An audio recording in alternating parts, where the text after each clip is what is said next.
Did you think you'd arrive then, though, with the National? I mean, it's kind of like... I do you know did what I mean? Everybody is impressed, aren't they, you know, and... But I'd done before that, I was the first Mary Magdalene in Jesus Christ Superstar. I was going to ask you about so that. Although it didn't impress me that much, it impressed my mother. Yeah. Finally, my daughter's doing something to be proud of, not just doing some albums and, you know, fighting dinosaurs. Let me ask you about that, because that is such an iconic musical. Yeah. But again, you're at the beginning. Did you think it was going to be that big? Because when you look at it now, and I've interviewed Andrew and Tim and all that sort of stuff, we forget that they were starting out and struggling. And do you see what I mean? It doesn't matter whether it's the Rocky Horror Show or whatever. It has to start somewhere. Yeah. But you're at the start of this, and you're on the album and all that.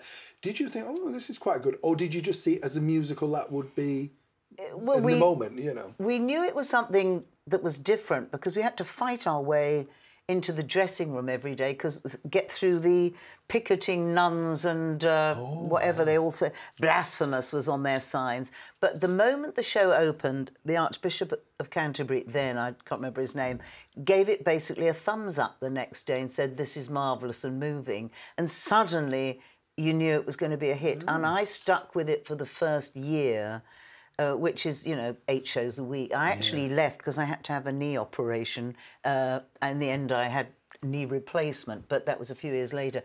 But the rake of the stage was quite steep, and I'd had to sing, I don't know how to love him, stock still every night. And it did damage on my knees, because I used to be British junior water ski champion, and you pay for your folly when you're younger. It all comes to get you in the end, oh doesn't it? God, everything comes to get you. But it ran for about 30 years. I mean, it was a huge hit, and I've been in Bombay, I've been in Vienna, I've been in places where I've seen it's played. It's permanently playing somewhere around the world. But you started it.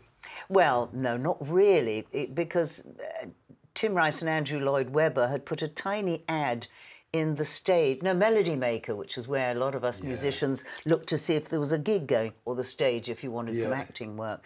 And they were wanting demos, somebody to go in and just sing the demos of Superstar. And I wrote a long letter to them. And the day that my letter arrived, I then got a call from Tim Rice saying, I'm sorry, but we found the girl to do the demos the day before we got your letter. So that was a girl called Yvonne Elliman who did it. She did one version of it.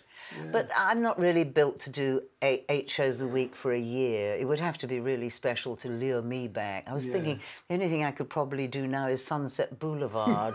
You know, I'm ready for my close-up now. I think I could be the butler. We could have an act, you know? We could do the show together. Like, you get to that age where you think, well, it's the butler role now, you know?